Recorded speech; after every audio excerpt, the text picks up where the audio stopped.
अस्सलाम वालेकुम। मैं doctor Hafsa Haider, homeo physician. और आज हम जिस बीमारी के बारे में बात कर रहे हैं वो डिमनीशिया है। डिमनीशिया पागलपन जैसी एक बीमारी होती है जिसमें जो थिंकिंग प्रोसेस होता है वो कम हो जाता है और लोग भूलना शुरू कर देते हैं। सपोज ये प्रोग्रेसिवली होता है कि ऐसा ऐसा भूलना शुरू करता है, फिर उसके बाद ये आगे आगे ज्यादा लोग भूलना शुरू कर देते हैं। शुरू शुरू में ये बुक रख के भूल जाते हैं, पेन रख के भूल जाते हैं, गाड़ी की चाबी सपोज भूल जाते हैं, किसी का फोन नंबर भूल जाते हैं। उसके बाद आगे जो इसकी डेवलप कंडीशन होती है तो इनको फोन नंबर बिल्कुल याद नहीं होते, ये डायरी रखना शुरू कर देते हैं या अपनी सेक्रेटरी से कहते हैं कि अपॉइंटमेंट की अगर बुक हो चुकी है तो ये भूल जाते हैं। और जब खास तौर पर इनसे कोई सवाल किया जाता है तो ये कहते हैं क्या सवाल को रिपीट करेंगे और कहेंगे ऐसा सवाल है। और सपोज अगर इनसे डेवलप कंडीशन में ये पूछा जाए कि ये आपका ही बेटा है और वो कहेंगे हाँ जी, और जब ये पूछा जाए कि इसका नाम क्या है तो वो थोड़ा भूल जाएँगे और कहेंगे कि मुझे इसका नाम याद नहीं आ रहा। अगर इस तरह के सिम्पटम आते हैं, तो ये डेफ़िनेटली डिमेंशिया की ही बीमारी है। इस बीमारी को अल्ज़ामायर था, पैथोलॉजिस्ट था, उसने इसको प्रूव किया था 1906 में। एक आर्टिकल के ज़रिए से उसने लिखा था कि हमें चीज़ें भूल जाती हैं और वक़्त के साथ-साथ हम याददाश्त को खो देते हैं, और ये एक बीमारी है। और इसको फिर माना गया और उस टाइम में इंडिया में 29 लाख लोग जो थे वो इसमें इन्वॉल्व थे इस बीमारी में। और फिर ऐसा-ऐसा आजकल के दौर में जब देखा गया तो 8 लाख लोग अमेरिका में और 35 लाख के करीब लोग इंडिया में हैं, और पाकिस्तान में भी हैं बहुत सारे। तो ऐसे बहुत सारे लोग हैं जो अपनी मेमोरी को लॉस कर देते हैं और ऐसा-ऐसा भूलना शुरू कर देते हैं, और फिर लोग उनसे फ़ायदा उठाना शुरू कर देते हैं कि इस आदमी को तो ये चीज़ याद नहीं है। तो ऐसी बहुत सारी फ़िल्में भी हैं जो हमने देखी हैं, शायद आपने भी देखी हों।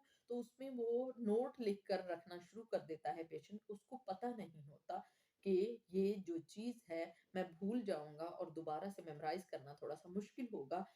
तो वो नोट लिखकर रखना शुरू कर देता है ताकि मैं अपना जो काम है वो आसानी से सरअंजाम दूँ। अब इस बीमारी के बारे में तो पता चल गया कि प्रोग्रेसिवली अगर ऐसा-ऐसा हम गिरावट की तरफ जाते हैं, पहले थोड़ी-थोड़ी याददाश्त कम होती है, फिर आहिस्ता-आहिस्ता फिर ज़्यादा होना शुरू हो जाती है। अगर इस तरह के सिम्पटम आते हैं तो इसकी होम्योपैथी में बहुत ही अच्छी मेडिसिन है। अब उस मेडिसिन का ये है कि अगर हम यकदम ही सब कुछ भूल जाते हैं, यकदम अगर हम भूल जाते हैं तो ब्राइटाकार्ब 6x बहुत इफेक्टफुल मेडिसिन है याददाश्त के लिए। अगर हम बोलते-बोलते बंद कर देते हैं, अगर हमारे सर में दर्द होता है और कार्डिक इश्यू भी साथ में होता है, याददाश्त में भी प्रॉब्लम होता है और कार्डिक इश्यू भी होता है, तो इसके लिए कैनाबिस इंडिका जो है बहुत ही इफेक्टफुल मेडिसिन है। और अगर डिमेंशिया के हम पेशेंट हैं, यानी हमें याददाश्त जो है प्रोग्रेसिवली कम होना शुरू हो जाती है, तो उसके लिए या अल्ज़ामायर जो इसकी एक शाख ही समझ लें या एक ब्रांच ही समझ लें, अगर इस तरह के हमें सिम्पटम आते हैं तो अनाकार्डियम बहुत ही अच्छी मेडिसिन है। और अनाकार्डियम के साथ अगर हमारा कालीफास भी हम मेडिसिन लेते हैं तो ये बहुत ही अच्छी मेडिसिन है।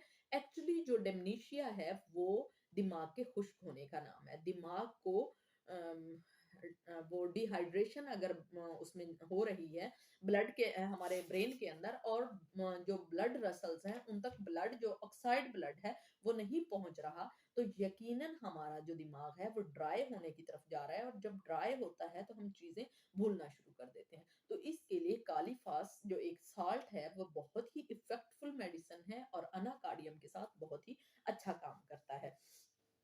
अगर ऐसा पेशेंट किसी चीज को जब उनसे कहा जाए तो वो रिकॉल ही नहीं कर पाता, और अगर वो किसी जगह उसको कंटिन्यूअसली भूलना शुरू कर देता है या रिकॉल करना भूल जाता है, तो उसके लिए ये अनाकार्डियम बहुत ही अच्छी मेडिसिन है।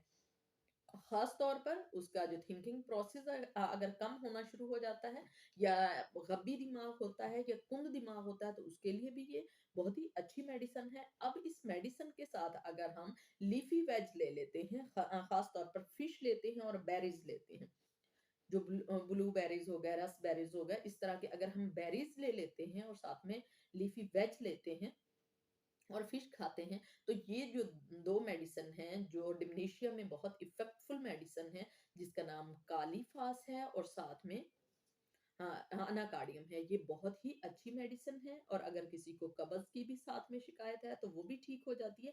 अगर इन मेडिसिन से उनको कॉन्स्टिपेशन की शिकायत जो है, वो रहती है, तो वो एलोमिना 30 अगर ले लेते हैं, तो ये याददाश्त की जो कमज़ोरी और सब कुछ जो है, वो ठीक हो जाता है। मेरा ख़्याल है कि आपको अल्ज़ाइमर और डिमेंशिया जो है, अच्छे से समझ आ गया होगा और इसके मेडिसिन जो हैं, वो भी अच्छे से समझ आ गई होगी। एक सॉरी बात बताना मैं भूल गई, अगर अनाकार्डियम का पेशेंट है और उसको एसिडिटी भी है, तो उसके लिए आप 200 की पावर इस्तेमाल कर सकते हैं। जबकि अगर उसको ब्रेन में कोई प्रॉब्लम है यानी याददाश्त में कोई प्रॉब्लम है तो 30 की पावर जो है हम ज़ुबान पर 2 कतरे लेंगे और ऐसे ही हम 1 से 2 महीना इस्तेमाल करेंगे और काली फास्ट जो है वो रात में हम 6-6 टैबलेट खाएँगे और इंशाल्लाह जो याददाश्त है हमारी ठीक हो जाएगी। उम्मीद है कि आपको ये लेसन अच्छा लगा होगा और जिसको अच्छा लगे प्लीज़ इसको लाइक कीजिएगा, शेयर कीजिएगा और सब्सक्राइब कीजिएगा। ओके, अल्लाह हाफ़िज़, अल्लाह के अमान में रहें।